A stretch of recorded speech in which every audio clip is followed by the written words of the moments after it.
سورۃ الدخان کی آیت نمبر 37۔ الحمدللہ وکفی وسلام علی عبادہ الذین اصطفی، خصوصاً علی سید الرسل وخاتم الانبیاء وعلی آلہ واصحابہ الاتقیاء۔ اما بعد فاعوذ باللہ من الشیطان الرجیم، بسم اللہ الرحمن الرحیم۔ اہم خیر ام قوم تبع والذین من قبلہم اہلکناہم انہم کانوا مجرمین۔ وما خلقنا السماوات والارض وما بینہما لاعبین، ما خلقناهما إلا بالحق ولكن أكثرهم لا يعلمون۔ إن يوم الفصل ميقاتهم أجمعين، يوم لا يغني مولا عن مولا شيئا ولا هم ينصرون إلا من رحم الله انہ هو العزیز الرحیم۔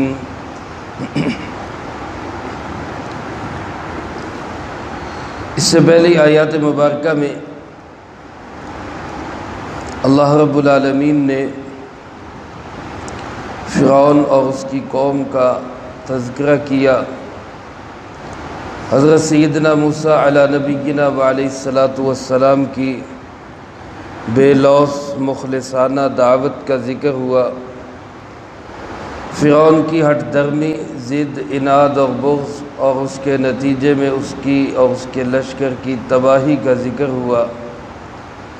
اس کے ساتھ ہی اللہ پاک نے مشرکین عرب کو، جناب محمد کریم صلی اللہ علیہ وسلم کے مخالفین کو، دین اور اسلام کی مخالفت کرنے والوں کو یہ وارننگ دی، دیکھو اگر تم اللہ کے رسول صلی اللہ علیہ وسلم کی مخالفت کرو گے تو تمہارے لیے بھی بچنا مشکل ہو جائے گا۔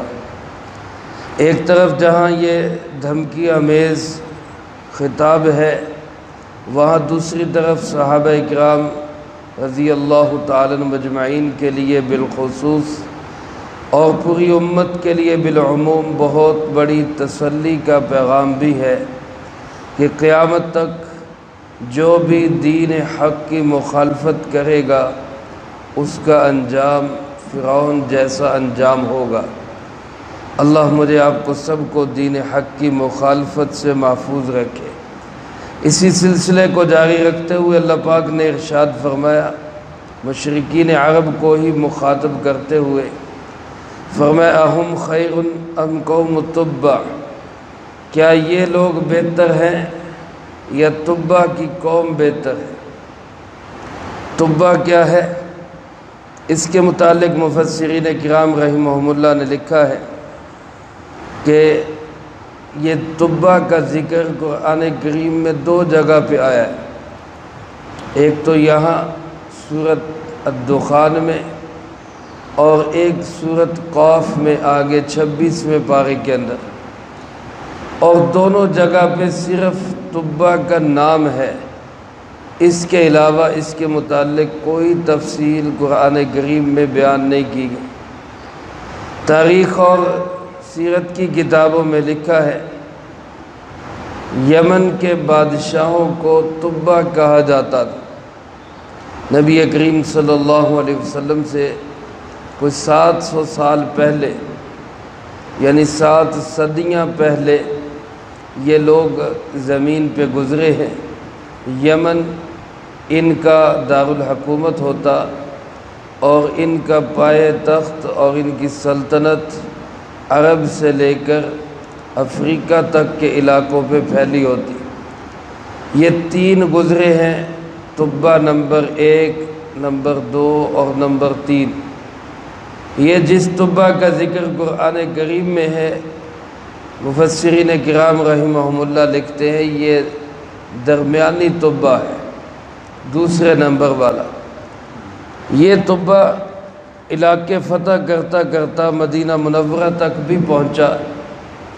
مدینہ منورہ کے اندر یہودی آباد تھے، اپنی کتابوں میں پڑھ کے کہ آخری نبی حضرت محمد صلی اللہ علیہ وسلم یہاں تشریف لائیں گے، تو وہ مدینہ منورہ میں اکٹھے ہوئے تھے۔ وہاں یہ داخل نہیں ہو سکا، بڑی اس نے کوشش کی لیکن یہ مدینہ منورہ میں آ نہیں سکا۔ اس وقت کے یہودیوں نے اس کو بتایا کہ یہ شہر آخری نبی حضرت محمد صلی اللہ علیہ وسلم کا شہر ہے، یہاں تم نہیں آ سکتے۔ چنانچہ اس چیز کو دیکھ کر اس نے یہودیوں کے دین کو قبول کر لیا، جو اس وقت دین حق تھا۔ موسیٰ علیہ السلام کا دین اس وقت شریعت تھی، اس نے اس دین کو قبول کر لیا۔ اس کے ماننے پہ اس کی قوم اور اس کے لشکر نے بھی دین حق کو قبول کر لیا۔ لیکن پھر جب یہ طبہ دنیا سے گیا تو اس کی قوم ساری کی ساری مرتد ہو گئی۔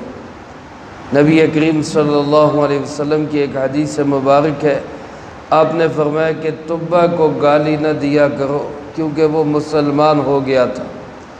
تو اپنے وقت کے لحاظ سے یہ صاحب ایمان تھا، لیکن جب یہ گیا تو اس کی قوم مرتد ہو گئی، دین سے پھر گئی۔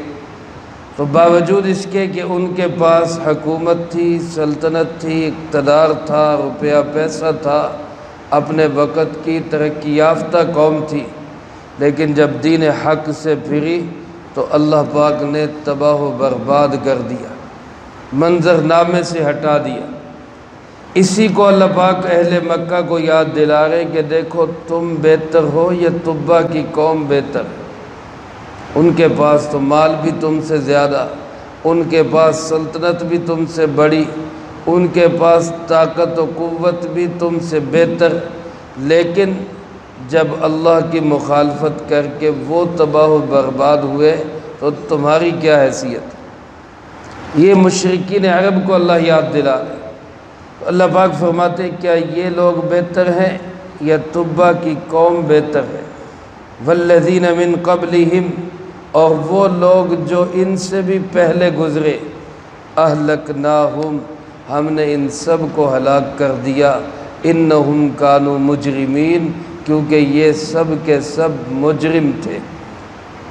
تو میرے دوستو آج کے لوگوں کو بھی قرآن کا یہی پیغام ہے، جو آج دین حق کی مخالفت کرتے اور مجرم بنتے، گویا آج ہم ان کو کہہ سکتے ہیں کہ تم بہتر ہو یا ابو جہل بہتر تھا، طاقت و قوت میں تم سے زیادہ تھا، اپنی سرداری اور چردراہٹ میں بھی تم سے بڑا تھا، لیکن جب حضرت محمد صلی اللہ علیہ وسلم کی مخالفت کر کے وہ تباہ و برباد ہوا تو آج کے چودھری، سردار، نواب، وڈیرے یہ کس کھیت کی مولی ہے؟ ان کو عبرت حاصل کرنا چاہیے۔ اللہ کی مخالفت، رسول اللہ صلی اللہ علیہ وسلم کی مخالفت، دین حق کی مخالفت، اللہ کے نبی کے ورثاء علماء کی مخالفت، یہ تباہی و بربادی کا مقدر بنتی، یہ ان کے نصیب بنے گی۔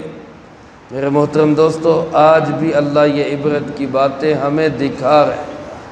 چنانچہ اللہ پاک ارشاد فرماتے وَمَا خَلَقْنَا السَّمَاوَاتِ وَالْأَرْضَ، یہ جو آسمان و زمین کو ہم نے پیدا کیا اور جو کچھ اس کے درمیان ہے، سب کو بنانے والا کون ہے؟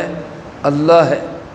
اللہ پاک فرماتے ہم نے آسمانوں کو، زمینوں کو، ان کے بیچ میں جو کچھ ہے اس سب کو لاعبین، کوئی کھیل کود کے لیے پیدا نہیں کیا۔ یہ کوئی کھیل تماشا نہیں ہے، یہ کوئی تھیٹر نہیں ہے کہ جا کے سجایا اور چند دن کھیل تماشا دکھایا، مال بنایا اور اس کے بعد اگلے سفر پہ۔ اللہ پاک فرماتے ہیں ما خلقناہما الا بالحق، ہم نے ان کو ایک حقیقت کے ساتھ پیدا کیا ہے، یہ ایک سچائی ہے، یہ کھیل تماشا نہیں ہے، یہ ڈرامہ نہیں ہے، یہ کوئی فلم کا سیٹ نہیں ہے، بلکہ فرمایا یہ ایک حقیقت ہے۔ آسمان بھی اللہ نے بنائے، زمینیں بھی اللہ نے بنائی، آسمان و زمین کے بیچ میں جو کچھ ہے یہ سب بھی بنانے والا کون ہے؟ اللہ ہی ہے۔ اللہ پاک فرماتے ہیں ہم نے یہ سب کسی کام کے لیے بنائے، کسی مقصد کے لیے بنائے، لیکن فرمایا وَلَكِنَّ أَكْثَرَهُمْ لَا يَعْلَمُونَ، اکثر لوگ اس بات کو جانتے نہیں، ان کے علم نہیں ہے، ان کے پاس شعور نہیں ہے، بھول جاتے ہیں اس بات کو اور یہ سمجھتے ہیں کہ بس جی محض کھیل تماشا ہے، چند دن کھیل کود لو اس کے بعد بس ختم۔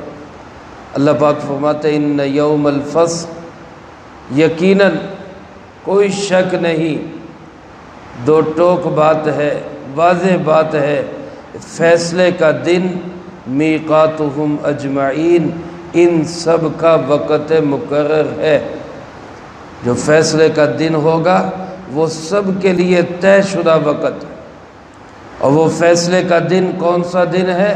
وہ قیامت کا دن ہے۔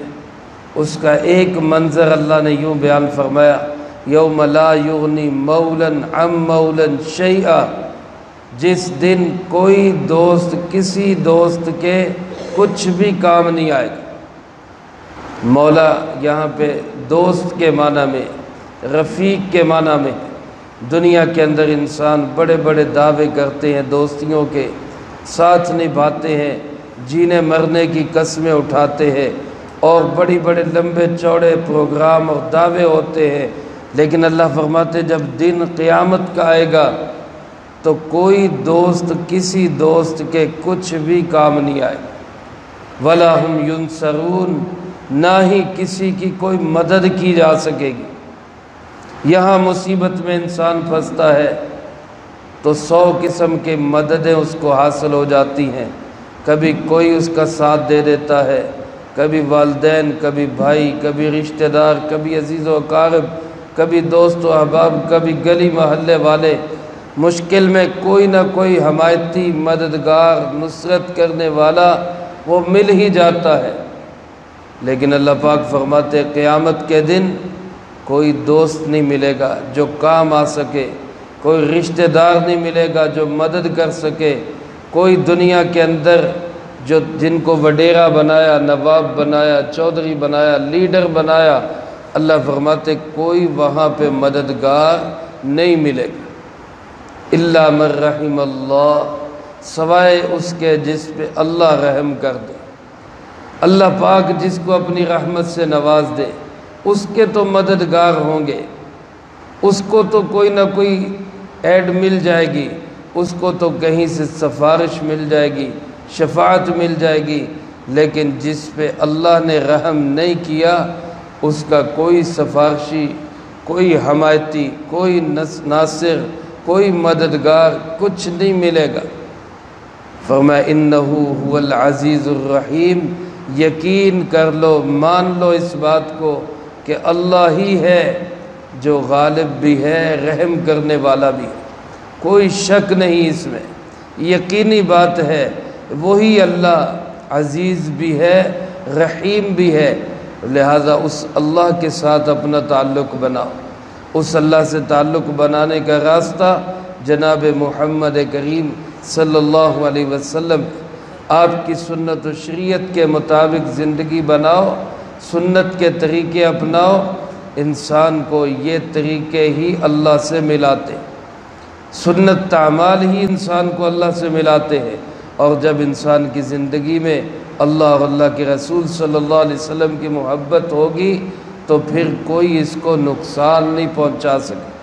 میرے محترم دوستو، یہ روح سخن اس گفتگو کے مخاطب اہل مکہ بھی ہیں، آج کے انسان بھی ہیں، کہ دین حق کی مخالفت چھوڑ دو، جناب محمد کریم صلی اللہ علیہ وسلم سے، ان کے ساتھیوں سے، نائبین سے عداوت چھوڑ دو، ان کا ساتھ دو، اسی میں تمہاری نجات، اسی میں تمہاری عزت ہے۔ اللہ مجھے آپ کو سب کو قرآن و سنت کی صحیح سمجھ نصیب فرمائے، جو کہا سنا اس کو زندگی میں لا کے دوسروں تک پہنچانے کی توفیق عطا فرمائے۔ اللہم انت السلام ومنک السلام، تبارک ربنا وتعالیت یا ذا الجلال والاکرام۔